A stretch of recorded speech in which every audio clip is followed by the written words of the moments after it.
근데 우리 공부하는 방법 이제 다 잘 알지 않으십니까? 공부하는 방법은 만약 자제분이 한 지금 초등학생이라고 하면 한자 공부시키는 게 제일 좋습니다. 한자는 한문을 스스로 옥편 찾아보면서 공부하다 보니 공부하는 방법을 좀 터득할 수 있고, 그걸 토대로 해서 뭐 영어 공부든 수학 공부든 자기 스스로 해 나가는 게 가능하시거든요. 예, 알겠습니다. 네, 우리 한자가 아마 공부하는 방법, 스스로 공부하는 방법으로 가장 좋은 방법 같더라고요. 그리고 우리 공부하는 건 좀 다른 거 아닙니다. 아마 법을 처음 공부하시게 된다면 법률 용어가 참 낯설거든요.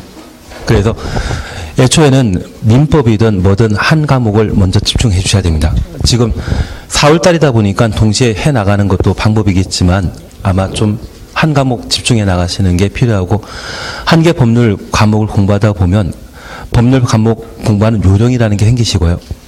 그 요령 생기는 걸 토대로 해서 다른 걸 좀 넓혀나가는 게 필요한데, 제일 먼저 공부하는 방법은 많이 들어주셔야 됩니다. 그래서 동영상 강의 있다고 하면 민법 부분에 좀 많이 봐주시는 게 필요한데, 민법을 처음부터 다 한다고 하는 것은 좀 산만이 있습니다. 그래서 내가 총칙이면 총칙에 법률 행위와 관련된 사항 쭉 한다. 그리고 대리라고 하면 대리에 관한 사항 한다. 그걸 좀 여러 번 보시고 나서 어느 정도 용어가 와닿으신다고 하면 그때 책을 한번 읽어주시는 겁니다. 그리고 그게 끝나시고 나면 우리 민법 같은 경우는 인에 관한 부분은 우리가 배우지 않으시죠. 뭐 자연인이나 법인에 관한 내용은 안 배우시는데 갑자기 행위 능력과 관련된 내용 공부하시게 되고, 그 행위 능력 토대로 해서 내가 의사 표시라는 것을 하고 그 의사 표시와 관련된 조건 붙는 것으로서 뭐 비진의 의사 표시나 진의 의사 표시 그런 이야기 좀 나오지 않습니까? 그리고 그 법률 행위를 하게 되었을 때 내가 원하는 기대 효과가 있을 겁니다. 그리고 이것을 내가 직접 하는 것이 아니라 다른 사람 시키게 되면 이게 사자인지 대리인지, 그래서 체계라고 하는 것을 잡아 나가셔야 되는데, 그걸 민법 같은 경우는 법이 안 바뀐 법률이기 때문에 가장 완벽한 법이 아닌가 싶습니다. 그래서 민법 토대로 해서 먼저 공부하는 방법 깨우치시는 게 필요하십니다. 그리고 총칙이라는 게 좀 어렵다 싶으시면 제 생각에는 물권법과 채권법을 공부하시는 것도 괜찮습니다. 예, 갑자기 심각해지. 그래서 결론은 다른 거 없더라고요. 많이 들어주시고 듣고 어느 정도 이해되셨다고 하면 그 진도 나간 만큼 읽어줘야 되는데, 여기 읽기를 암기라고 생각하시면 안 됩니다. 한 번에 읽고 외운다 생각하지 마십시오.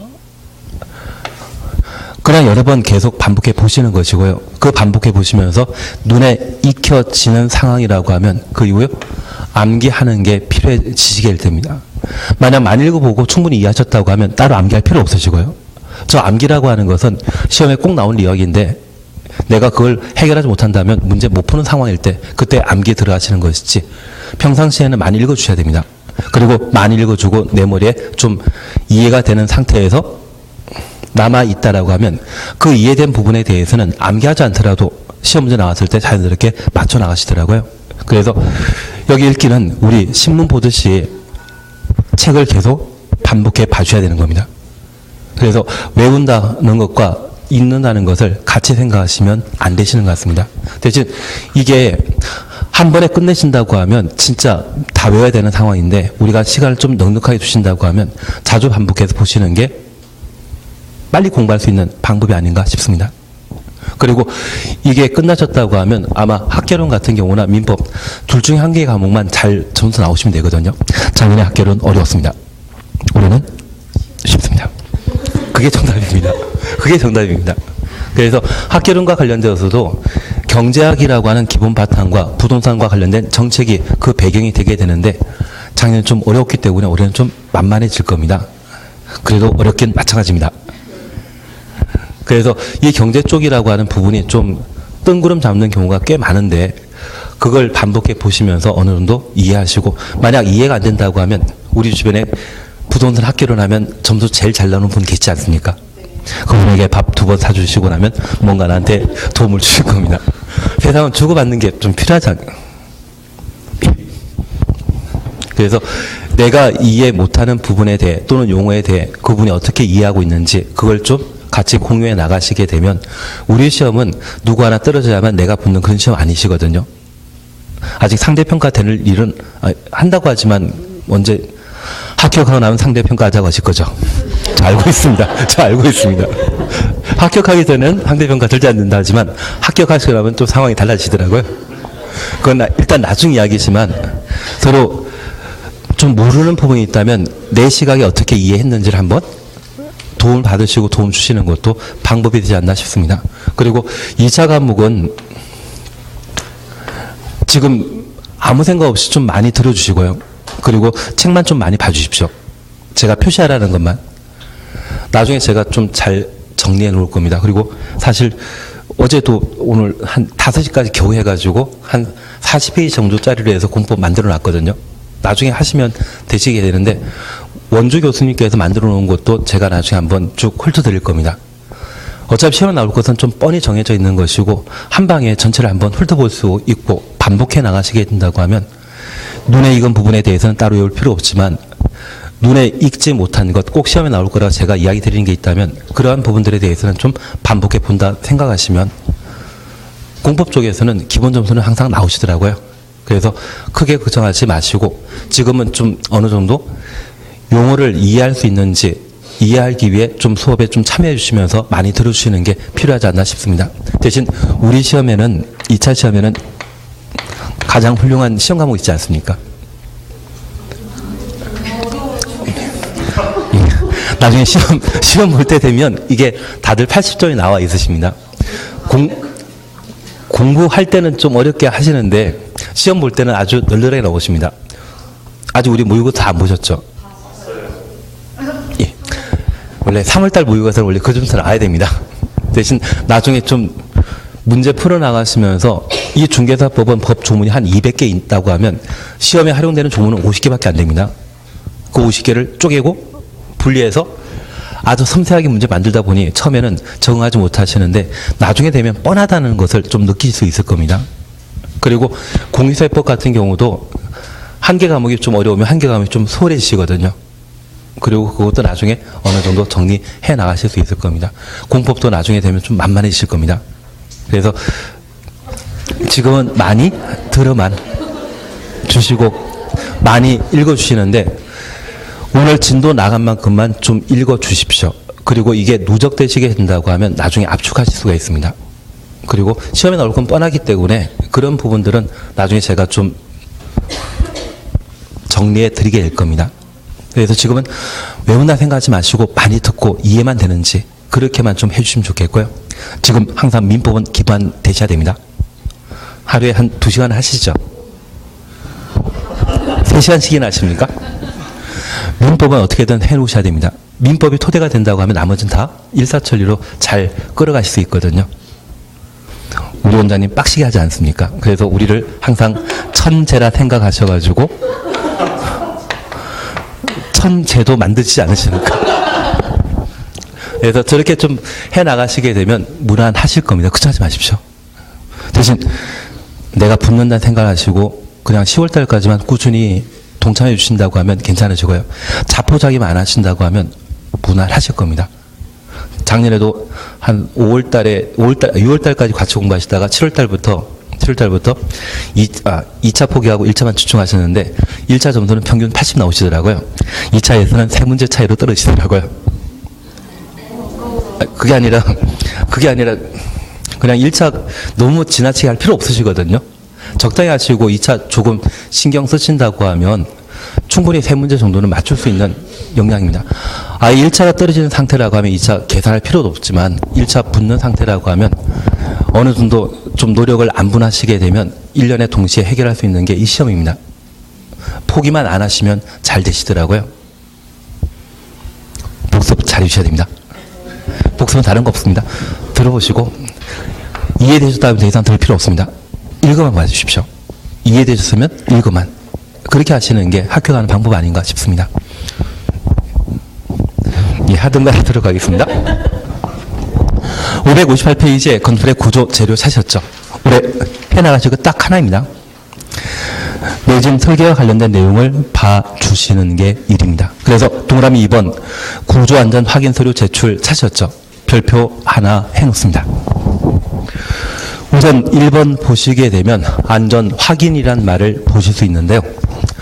허가 대상 건축물을 건축하거나 대손하는 경우 건축의 설계자는 설계자 추천습니다. 국토교통부령이 정하는 구조 기준 등에 따라 구조 안전 확인하여야 한다. 건축물의 구조 안전 확인할 자는 설계자라는 것 확인해 놓습니다. 그리고 2번입니다. 구조 안전 확인한 건축물 중에 다음 각호 하나에 해당되는 건축물의 건축주는 건축주 추천습니다. 해당 건축물의 설계자로부터 구조 안전 확인 서류 받아 착공 신고하는 때 착공 신고 추천습니다. 그 확인 서류를 허가권자에게 제출하여야 한다. 확인되셨습니다. 그리고 1번 층수가 2층 이상인 건축물 가로속에 목구조 건축물의 경우는 3층 이상 확인되시죠. 1번입니다. 연면적 200제곱미터 이상의 건축물 목구조 건축물의 경우는 500제곱미터 이상 높이 13m 이상 차원 높이 9m 이상 그리고 5번 기둥과 기둥 사이의 거리가 10m 이상의 건축물. 7번은 그냥 보십니다. 국가적 문화유산으로 보존 가치가 있는 건축물. 얘는 문화재는 아닙니다. 문화재와 지정문화재는 건축법령을 배제했던 걸 기억하신다면 문화재는 건축법 적용 대상 아니거든요. 최근 만들어진 용산 국립박물관이나 예술의 전당이 7에 해당되게 됩니다. 그러한 경우에는 구조안전 확인 서류 제출 대상인 것으로 기억하시고 9번 동그라미 놓습니다. 단독주택 및 공동주택. 그래서 광해 단독택으로서 협의 단독택과 다중주택, 다가구택, 공간, 공동주택으로서 아파트 연립 다세대 기숙사라고 하면 죄다 내진 설계 대상인 구조안전 확인 서류 제출 대상이 되게 됩니다. 그리고 한 장 넘겨주십니다. 561페이지 찾으셨죠? 561페이지 보시게 되면 3번 건축물의 내진 등급 설정 찾았습니다. 국토교통부 장관은 지진부터 건축물의 구조 안전을 확보하기 위해 건축물의 용도 등에 따라 내진 등급을 설정하여야 한다. 그래서 내진 등급 설정하는 자는 국토교통부 장관이라는 것 확인해 놓습니다.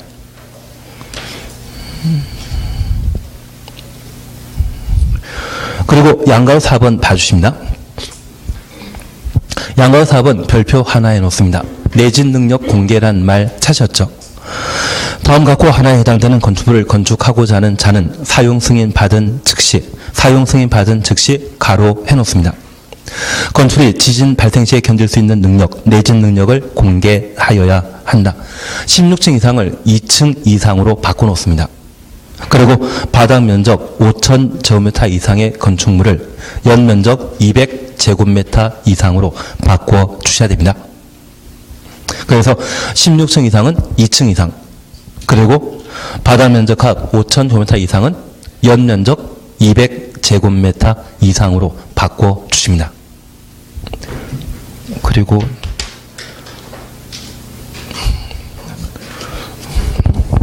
잠깐 봐주십니다.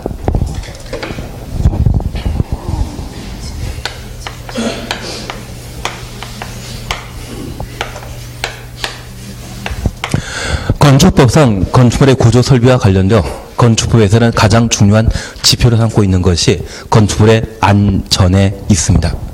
건축물의 안전을 확인하는 자는 설계자입니다. 다만 우리가 하나 이해하실 것이 있습니다. 저 건축사 등의 설계자는 돈 많은 사람이겠습니까? 돈 없겠습니까? 돈 없습니다. 그래서 대한민국의 대표적인 설계회사라 불리는 공간이 IMF 때 한번 망한 적이 있거든요. 그래서 제가 알고 있는 건축사분 중에 한 4분이 저처럼 강의하고 계십니다. 원래 설계도면 작성하고 그러셔야 되는데 설계사무소 운영하시다가 지금 강의만 하고 계시더라고요. 그래서 건축사는 돈이 있다 없다? 없습니다. 그러면 건축물이 만약 붕괴되게 된다면 여러 가지 사고를 안전 확인했던 설계자가 책임져야 되는데 이분에게 책임지고 잘 때 돈이 없기 때문에 적절한 손해배상이 안 된다고 하더라고요. 그래서 저 설계자가 건축물 안전을 보장하지 못한다고 하면 일정한 건축물에 대해서는 건축물에 대한 구조 안전 확인 서류를 허가권자에게 제출하게 하고 그자에게 손해배상 책임을 묻도록 최근 법을 개정하게 되었습니다. 그래서 건축주는 설계자에게 건축물에 대한 구조 안전 확인 서류를 발급받아 착공 신고 시에 허가권자에게 구조안전 확인 서류를 제출하도록 되어 있습니다. 저 구조안전 확인 서류 제출 시에 건축주도 뭔가 서명해놨겠죠. 연대 책임이라는 게 금융거래에 있어서는 지금 규제 대상이지만 건축물과 관련된 안전 책임에 있어서는 좀 확대 적용하는 형편으로 이해해 주십시오. 그래서 실제 설계자가 책임지지 못한다고 하면 누구라도 건축주에게 책임지우기 위해 구조안전 확인 서류를 허가권자에게 제출하도록 정해놓고 있는데 이것이 내진 설계 대상이 되게 됩니다. 그래서 우리 둘둘 치킨이란 말 들어본 적 있지 않습니까? 그래서 둘둘 치킨 기억하시면서 둘입니다. 그리고 쿠폰 10개 모으면 말도 안 되는 이야기를 드렸습니다. 둘둘 10이라는 것만 좀 기억해 주십시오. 둘둘 10입니다. 그래서 층수가 2층 이상이거나 연면적 200제곱미터 이상, 기둥과 기둥 사이의 거리 10m 이상이라고 하면 구조 안전 확인 서류 제출 대상으로서 얘는 내진 설계 대상이 되게 됩니다. 그러면 둘둘 10이라는 게 해결되셨다고 하면 저 이와 10을 더해보면 그 다음 숫자가 13이라는 게 나오시고요. 둘둘 10이라는 걸 반복하다 보면 저 10에서 1 빼고 싶은 마음도 생기시거든요. 원하지 않는 결과지만 결국 층수가 2층 이상이거나 연면적 200제곱미터 이상, 기둥과 기둥 사이의 거리가 10m 이상, 건축물의 높이가 13m 이상, 처마 높이가 9m 이상, 5가지 건축물 규모와 관련된 조건을 충족했다면 이것은 구조 안전 확인 서류 제출 대상이고 그와 동시에 내진 설계 대상이 되게 됩니다. 올해 개정된 게 있습니다. 아마 올해 개정되었기 때문에 얘가 시험에 나와야 됩니다. 광해 단독택. 광해 단독택이라면 일물일권주의가 적용되는 것으로서 사용 승인 당시에 건축물 대장이 만들어지게 되면 일반 건축물 대장이 만들어지게 됩니다. 단독택과 다중택, 다가구택, 공간. 이러한 4가지 형태의 단독택이라면 죄다 내진 설계 대상이고요. 그리고 공동주택. 여기 공동택이라면 주택으로 사용하는 층수가 5개층 이상을 아파트, 4개층 이하로서 통당 바다 면적합 660 초과면 연립, 660 이하라고 하면 기숙, 다세대, 그리고 기숙사. 그래서 총 8가지에 해당되는 주거용 건축물이 올해 법을 개정하여 내진 설계 대상으로 개정되게 되었습니다. 그래서 얘 때문에 올해 시험에 나옵니다. 얘도 올해 바뀌었긴 바뀌었지만 둘둘씩도 바뀐 거고 얘도 바뀌었다라는 것 기억하시면서 내진 설계 대상, 구조안전 확인 서류 제출 대상이 무엇인지 얘를 꼭 한번 확인해 주셔야 됩니다. 하실 거죠? 예. 그리고 우리 교재에서 어디 좀 뒤에 나와 있는 상황인데 여기 허가권자는 구조안전 확인 서류 제출 대상 건축 허가 신청 받게 되면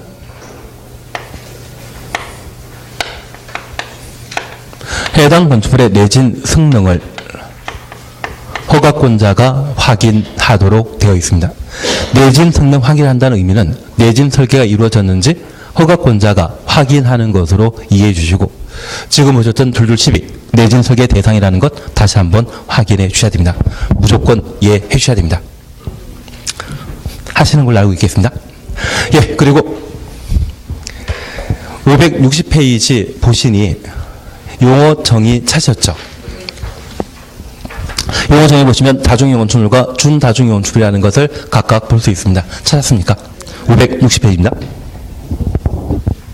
특수구조 건축물에 대해서는 보실 필요 없으시고 560 파란 박스 있지 않습니까?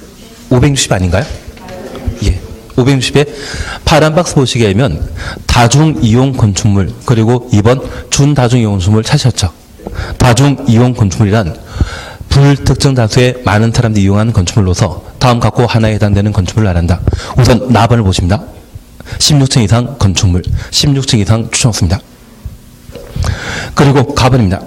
바다 면적합 5,000 제곱미터 이상. 그리고 1. 동물원과 식물을 제외한 문화시설, 종교시설, 판매시설, 운수시설 중에 여객용 시설. 5번 종합병원, 6번 관광 숙박시설. 찾으셨죠? 그래서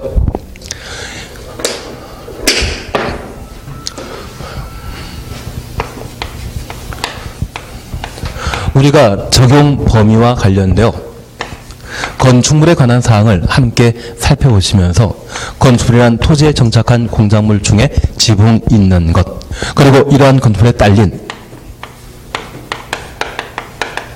시설물 등을 건축물이라 한다. 딸린이란 말은 함께 있는 것을 말합니다. 반면 분리된 별개의 공작물로서 일정한 조건을 갖춘 경우에는 시군구청장에게 축조 신고하고 공작물 설치할 수 있었습니다. 그래서 시군구청장 신고할 공작물은 이옹담, 사광, 팔고, 오태였습니다. 하여튼 사광과 팔고는 고수판에서 많이 하지 않습니까? 대신 이러한 조건을 갖춘다 할지라도 딸려있는 경우라면 건축 허가받아 만드는 것이지 축조신고 대상 아니라는 것 한번 잡아주셔야 됩니다. 그걸 오래 하셔야 됩니다. 왜냐하면 작년에 얘가 나왔거든요. 고가지하 공작물 중에 대통령령이 정하는 건축물 얘를 작년에 정답으로 처리했기 때문에 얘가 나왔으면 주변에 이거밖에 없습니다. 지난주에 하긴 했는데 뭔가 기억이 잘 안 납니다. 그리고 법령 적용 관계에 대해서는 28회 때 시험에 나왔기 때문에 올해 시험 안 나옵니다. 다만 문화재나 가정문화재 등이라고 하면 건축법령을 배제한다는 것 기억하시고 건축법에 따른 건축허가 사용승인 적용 대상 아닙니다. 방금 보셨던 구조안전, 내진 설계 적용 대상 아니라는 점만 기억해 놓습니다. 그리고 세 번째 보시려는 게 건축물의 종류 구분을 함께 보시면서 건축물의 구성 등을 함께 보시면서 건축물의 종류를 구분하게 되었을 때 고층 건축물이란 말 기억나지 않으십니까?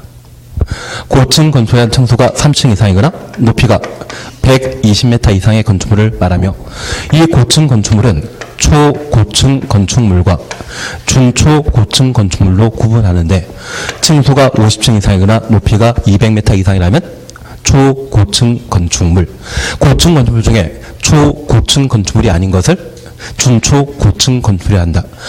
법률용어에 준이란 말 붙여주게 되면 뒤에 나온 단어를 바로 부정하는 개념입니다. 그리고 이와 관계된 사항으로 다중이용 건축물을 함께 살펴주십니다. 여기 다중이용 건축물은 층수가 16층 이상이거나 바닥 면적합 5,000 제곱미터 이상의 우리 판문숙이라는 분 기억나시죠?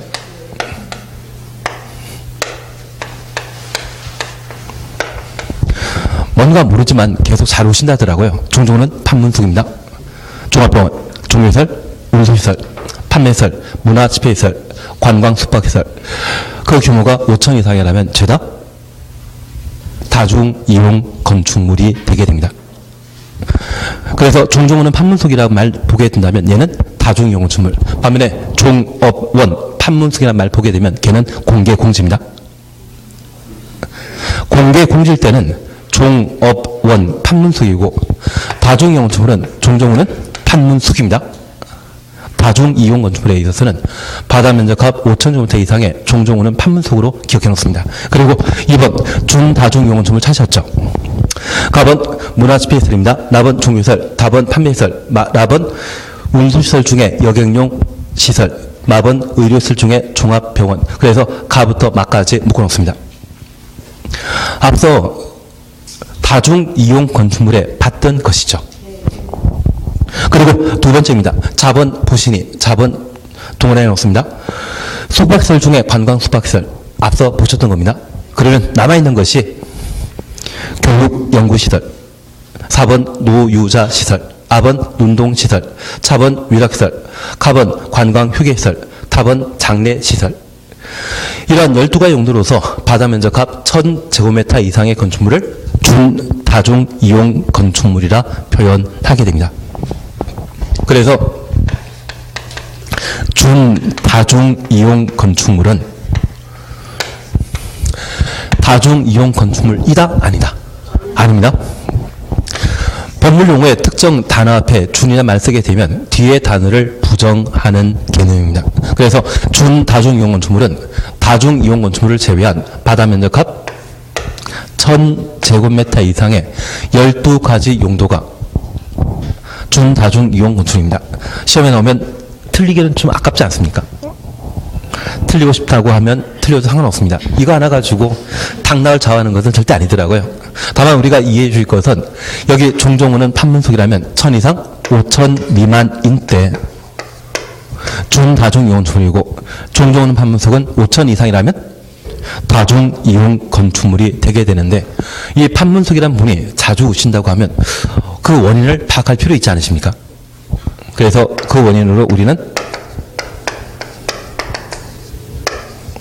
위감장교 노동이란 말을 꼭 하나 봐주셔야 됩니다. 그리고 이걸 만들었을 때 제가 마음 편했던 게 태양의 후예가 방영되었었거든요. 그 태양의 후예에 주인공 나오셨던 분 계시지 않습니까? 대이라고 하면 위관장교입니다. 소령부터는 영관장교이고요. 대이부터는 위관장교이던데요. 그런데 그분이 그렇게 감동 줬던 것은 노가다를 열심히 해서이죠. 마음에 들어하는 표정은 아니십니다.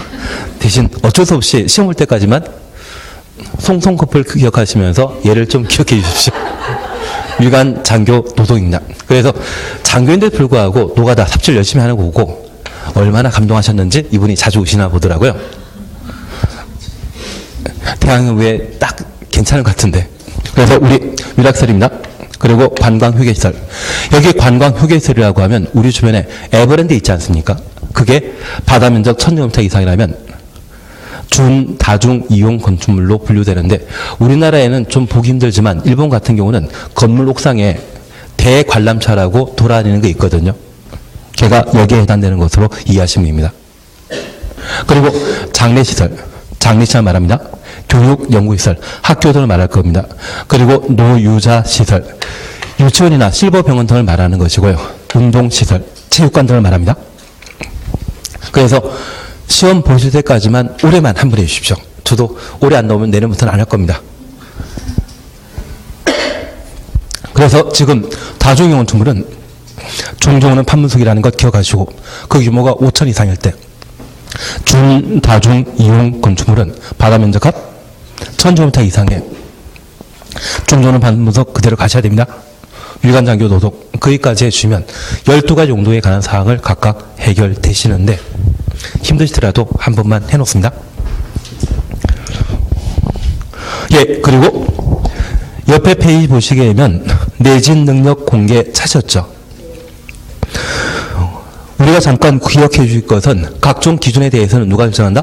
장관이 결정하는 것으로 기억했습니다. 여기 등급제와 인증제가 있다고 하면 얘도 전국을 적용 대상하기 때문에 국토교통부 장관이 내진 등급 설정한다.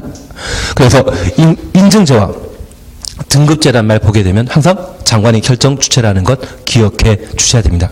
그리고 4번 내진 능력 공개는 지진 진도 5에 견딜 수 있는 건물이다.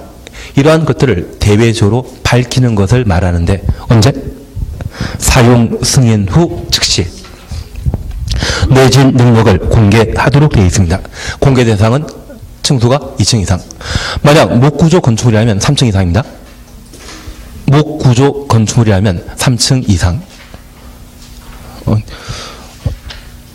앞서 구조안전 확인 서류 제출 대상에서 2층 이상, 목구조는 3층 이상이라는 거 보셨고 연면적 200제곱미터 보시면서 목구조의 경우는 500 이상이라는 것 함께 보셨습니다. 그래서 그러한 내용들이 내진 능력 공개와 일치하는 것만 확인해 놓습니다. 가능하시겠습니까? 예, 하셔야 됩니다. 올해 바뀌었기 때문에. 책이 11월 달에 나왔는데 11월 달에는 이게 맞았지만 지금은 법이 바뀌어서 2층 이상, 연면적 200제곱미터 이상이 내진 능력 공개 대상으로 개정되었습니다. 그리고 4월 25일 날에도 또 하나 바뀔 겁니다. 저도 오늘 새벽까지 작업하면서 며칠이면 또 바뀔 걸 내가 왜 이거 하고 있느냐 그 생각하면서 했습니다. 이게 아마 공법이 계속 바뀌는 과목이다 보니까 좀 고생하고 있는 중입니다. 내년에 민법도 대폭 바뀌지 않습니까? 우리 민법 교수님 고생하시지 않겠습니까? 예, 그래서 내진능 공개와 관련되어 그렇게 한번 확인해 주시는 게 필요하십니다. 나머지 피난시설 용도 제한 등등 있는데 일단 체크시고 나중에 제가 필요하면 할 겁니다. 근데 필요성을 못 느끼면 그냥 열심히 지나가시고 어디까지 가시는가 하면 578페이지 봐주십시오. 578페이지 봐주셔야 됩니다. 범죄 예방 기준이라는 것 찾으셨죠? 범죄 예방 기준이라는 것 찾았습니다. 그리고 양가로 2번 건축의 범죄 예방 동그라미 1번입니다. 국토교통부 장관은 범죄를 예방하고 안전한 생활 환경을 조성하기 위해 범죄 예방 기준을 정하여 고시할 수 있다. 각종 기준 결정할 수 있는 자는 누구? 국토교통부 장관이라는 것 확인하십니다. 그리고 2번 범죄 예방 대상 건축물 찾으셨죠? 1번 500세대 이상의 아파트 추천없습니다. 500세대 이상의 아파트 추천없습니다. 그래서 500세 이상의 아파트의 경우는 범죄 예방 기준에 따라 CCTV를 아파트 단지에 설치하도록 되어 있습니다. 아마 대한민국의 CCTV가 전 세계적으로 가장 많이 설치되어 있는 국가입니다. 그게 범죄 예방 기준에 따른 작품으로 이해해 주셔야 됩니다. 예, 그리고 두 번째 4번 보게 되면 동물원, 식물원 제외한 문화 집회시설 찾으셨죠? 동물원과 식물원은 범죄 예방 기준 적용 대상 아닙니다. 사자나 코끼리 훔쳐갈 사람 있겠습니까? 그래서 동물원과 식물원 그 대상 안 된다. 그런 생각만 해주시면 됩니다. 그리고 5번입니다. 교육, 연구시설의 경우는 범죄 예방 적용 대상인데 연구소와 도서관은 제외합니다. 연구 기밀이 CCTV를 통해 외부에 유출될 수 있기 때문에 범죄 예방 기준 적용 대상에서 배제한다. 그렇게 판단해 놓습니다. 세 가지만 기억해 주십니다. 그리고 제 틀린지 보는 뻔한데 아마 아파트 가지고 시험에 내게 될 겁니다. 500세대 이상일 때 범죄 예방 기준 적용 대상이라는 것 기억해 주시고 그리고 동물원, 식물원, 연구소, 도서관은 포함 제외한다. 그 정도를 한번 보시게 되면 오지순다에 관한 문제를 쉽게 낼 수 있을 겁니다. 얘를 한번 확인해 놓습니다. 그리고 이제 저 혼자 하나 할 게 있습니다. 우리 건축법에서는 건축물의 구조 안전을 위한 내진 설계에 관한 사항들을 구조 안전 확인 서류 제출 대상으로 각각 개정해서 제시하게 됩니다. 그리고 우리 건축부에서는 화재와 관련된 큰 피해를 예방하기 위한 방화 기준을 각각 마련하게 되는데 이 방화 기준의 적용 대상은 11층 이상의 건축물은 방화 기준의 적용 대상입니다. 화재가 발생한 건물에 소방대가 출동하게 되었을 때 화재를 진압하게 되면 소방 장비, 소방 펌프를 이용하게 됩니다. 그런데 그 소방 펌프가 지표로부터 40m 이하까지만 도달하기 때문에 우리가 알고 있는 층고는 보통 4m이죠. 층고는 4m입니다. 40m까지 도달한다고 하면 10층짜리 건물의 경우는 화재 발생 시에 소방대가 출동해서 화재를 쉽게 진압할 수 있지만 11층 이상은 화재 진압이 곤란합니다. 그래서 11층 이상의 건축물에 대해서는 엄격한 방화 기준의 적용 대상이 되고 있습니다. 그리고 두 번째 기억하실 것이 불하자인데 시험 올 때까지 불천으로 기억해 놓습니다. 화재에 대응하기 위한 것으로 방화벽이나 방화구역이라는 게 있는데 이 방화벽과 방화구역은 연면적 1000, 바닥면적 1000제곱미터를 기준으로 적용하게 됩니다. 그래서 연면적이나 바닥면 1000제곱미터가 내화구조라고 하는 것은 불에 견디는 구조로서 콘크리트 구조를 말합니다. 불연 재료라고 하면 불에 타지 않는 재료를 말하는데 이러한 내화 구조나 방화 구역에 적용 대상이 되는 것은 연면적 1000, 바다면적 1000제곱미터를 기준으로 하게 됩니다. 그래서 방화 관련된 소방과 관련된 각종 기준이 있다면 11층과 1000제곱미터가 연결되었을 때 옳은 지문으로 기억해 놓습니다. 사실 한 4개 지문은 200제곱미터와 500제곱미터 있거든요. 이걸 언제 외우겠습니까? 낸 사람이 문제 있으신 분입니다. 이번에 공무원 국사시험 문제 가지고 논란 많지 않습니까? 우리도 이제 시험을 보는 입장이기 때문에 같이 공감을 하시나 봅니다. 그런 문제를 내시는 것은 다른 이유 없습니다. 오래 살기 위해서. 욕 많이 먹으면 오래 사시거든요. 그래서 아마 그런 문제 내셨던 것 같습니다. 그래서 이런 문제 내시는 분은 오래 살기 위한 것이 목적이시기 때문에 어쩔 수 없습니다. 그래서 우리 시험 볼 때까지 방화 기준과 관련되어서는 층수가 몇 층? 11층. 그리고 방화 구획, 내화 구조 설치 대상이라면 불천입니다. 불천. 그렇게만 기억해 놓습니다. 그리고 세 번째 우리가 함께 보실 것이 바로 승강기에 관한 사항을 함께 보시는 게 일입니다. 저 방화 기준에 대해서는 그냥 저렇게만 알고 계십시오. 더 이상 하면 마음이 상하십니다. 예, 그리고 580페이지에 제후장 지역 및 지구의 건축물 하셨는데 일에 관한 사항은 버리십니다. 이걸 공부하면 국계법에서 공부하셨던 게 다 도루함의 타불이 되어버립니다. 그래서 이쪽은 하시는 거 아닙니다. 대신 우리 국토계획법 공부하시면서 하나의 대지가 한 필지가 둘 이상의 용도 지역 지구 구역에 걸치는 경우 행위 제한 기억나십니까? 이것만 기억하시면 됩니다. 얘는 공부하시면 더 이상해져 버립니다. 다만 우리가 기억하시길 한 필지의 대지가 둘 이상의 용도 지역에 걸치게 되면 가장 작은 용도 지역의 대지 면적이 330제곱미터 이하인 경우에는 가장 넓은 면적의 용도 지역에 건축 제한을 적용한다. 그 말 기억하시고 건폐율과 용적률의 경우에는 가중평균한다는 말 기억나십니까? 그래서 우리 FX를 한번 보신 적이 있는데 우리도 이제 법을 공부하는 입장이기 때문에 가장 싫어하는 걸그룹 찾으라고 하면 제가 뭐라 한 거 아닙니다. 예, 그렇게만 해주시면 됩니다. 예, 그거 해주시는 게 이쪽입니다. 그리고 노선 상업지역 도로변에 띠 모양 형성된 상업지역이라면 660제곱미터 이하 그것만 해주시면 되지 건축법까지 손댔다가는 정신 없으시더라고요. 그래서 이 건축법에 대해서는 버립니다. 그리고 시험에 잘 안 나옵니다. 한 20년에 한 번 나올 거 있는데 그 정도는 버려도 상관없을 것 같습니다. 그리고 옆에 페이지 보시면 건폐율 용적률 3번 분할 제한 찾으셨죠. 얘를 함께 보십니다. 동그라미 1번입니다.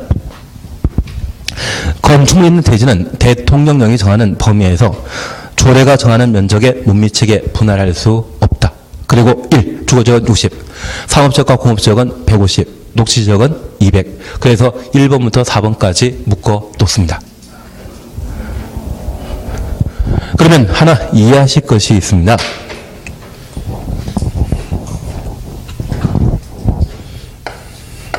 우리 건폐율과 관련되어 주거지역은 5, 6, 7입니다. 상업지역은 9, 8, 7, 8입니다. 그래서 주거지역 중에 전용 주거지역은 50, 일반 주거지역은 60. 다만 3종 일반 주거지역의 경우는 예외적으로 50%라는 것 기억하시고 준주거지역은 70%입니다. 중상업지역 90, 일반 상업지역 80, 근린상업지역 70, 유통상업지역 80입니다. 그리고 공업지역 그냥 70으로 동일하고 녹간농자라면 개발용도이다, 비개발용도이다. 비개발용도로서 건폐율 20에 계획관리지역 하나만 40%였습니다. 처음 할 때는 좀 답답했지만 지금 보니까 할만하지 않으십니까? 잘하시는데 하여튼 외우는 게 아니라 그냥 많이 보시는 게 제일 좋고 한번 이해하고 많이 보시다 보면 나중에 귀에 세뇌되십니다. 그리고 올해 얘 나옵니다. 아니, 올해 아마 좀 작년에 이게 예. 하여튼 나올 건 나옵니다. 해주셔야 됩니다. 그러면 여기까지 보시면서 우리 잠깐 이해하실 것이 있습니다. 만약 주거지역이 전용 주거지역의 건폐율이 50%라고 하면 대시 분할 제한 면적으로서 60제곱미터 땅이 있을 때 건폐율 50 적용하게 되면 최대 건축할 수 있는 건축 면적은 30제곱미터 나옵니다. 그런데 이 주거지역의 대지 면적이 10제곱미터이고 건폐율 50 적용하게 되면 최대 건축할 수 있는 건축 면적은 5제곱미터인데 얘 한 평 약간 되거든요. 저 같은 사람이 들어놓고 있으면 아마 팔과 다리는 벽을 뚫고 나와 있을 겁니다. 그렇지 않겠습니까? 예, 그러면 이 주거지역에 건물 건축했을 때 그 기능을 다할 수 있는 최소 면적은 60은 돼야 된다는 이야기입니다. 그리고 상업지역과 공업지역에 있어서 상업용 기능을 제공하기 위해서는 최소 대지 면적이 150, 녹지역은 200. 그래서 주거지역은 60, 상업지역과 공업지역은 150, 녹지역은 200제곱미터 이상입니다. 그러면 도로변을 따라 한 필지의 대지가 존재하고 건물이 건축된 상태에서 건물 일부 대지를 잘라 다른 사람에게 매각할 수 있죠. 매각하게 되었을 때 해당 용도 지역이 주거 지역이라면 분할 이후의 면적은 각각 60. 그러면 이 60이라고 하는 것은 분할 전의 면적이 아니라 분할된 후의 면적이 최소 60이라는 이야기입니다. 그래서 이 주거지역이라면 분할 전의 최소 주거지역 면적이 120제곱미터 이상은 돼야만 분할할 수 있고 상업지역과 공업지역은 300, 녹지역은 400 이상일 때 분할할 수 있다. 그런 의미가 되게 됩니다. 그래서 지금 60, 150, 200 4개 각각 묶어놓으셨는데 얘는 분할 전입니까? 후입니까? 분할 후의 면적입니다. 분할된 이후의 면적이 최소한 60 이상 확보해야 된다. 분할 후라는 말만 적어놓습니다. 취지 이해하시겠습니까? 그래서 주거지역의 경우 분할 전의 대지 면적이 120 미만이라 하면 분할 못한다는 이야기죠. 최소 120 이상은 돼야만 분할할 수 있다. 그런 의미로 확인해 주십니다. 그리고 다음 페이지에 대지안의 공지 있는데 제가 얘를 2004년도에 봤거든요. 지금까지 시험 나오는 거 못 봤습니다. 그러면 앞으로도 계속 안 나오지 않겠습니까? 그래도 참 숫자는 참 많지 않습니까? 그래서 나중에 아는 친구들께 이거 20년 동안 시험이 한 번도 안 나왔으니까 이 올해 나오지 않겠냐 하시면서 공부하라고 하시면 그분 진짜 엉뚱한 데 헤매고 계시겠죠. 그냥 안 하는 쪽으로 마음 먹었습니다. 그냥 넘어가 주십니다. 그리고 맞별 건축과 연결벽도 체크십니다. 그리고 585페이지에 건축물 높이 제한 찾으셨죠. 이쪽은 시험거리가 딱 두 개입니다. 첫 번째입니다. 허가권자는 가로구역 단위로 대통령령이 정하는 기준 절차에 따라 건축물의 높이를 지정 공고할 수 있다. 허가권자 추천없습니다. 그리고 6번 찾으셨죠. 조례로 높이 지정 찾으셨죠. 특별시장 광역시장 가로놓습니다. 도시 관리를 위하여 특히 필요하면 가로구역별 건축물 높이를 특별시나 광역시 조례로 정할 수 있다. 조례 추천놓습니다.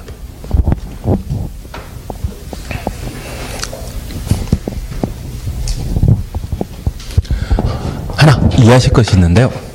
우리 세종로라고 하는 도로 들어본 적 있으시죠? 그리고 종로 1과 2가 들어본 적 있으시죠?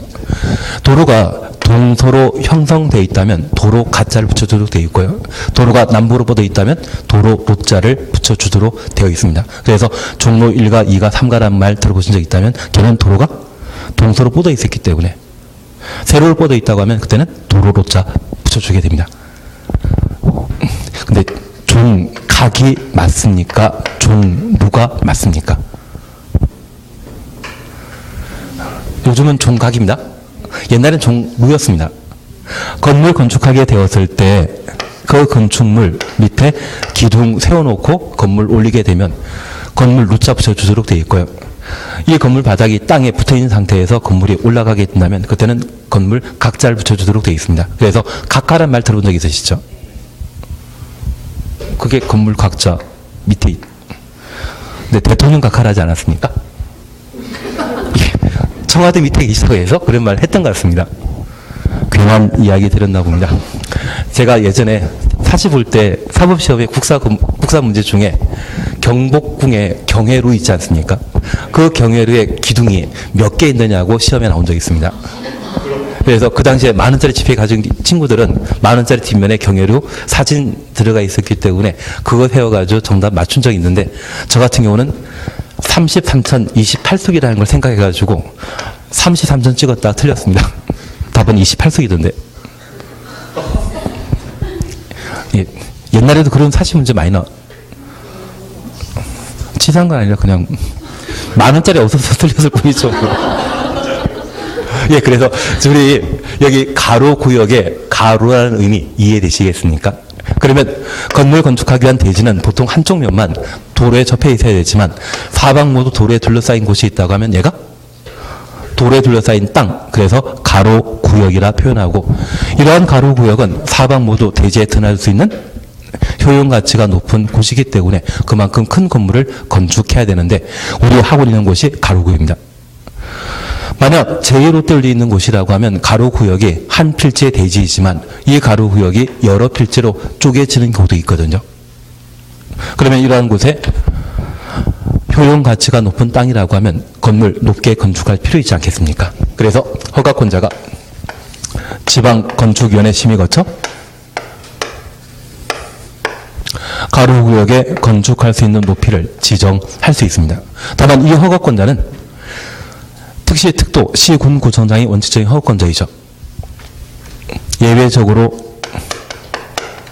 특별시장과 광역시장도 허가권자지 않습니까?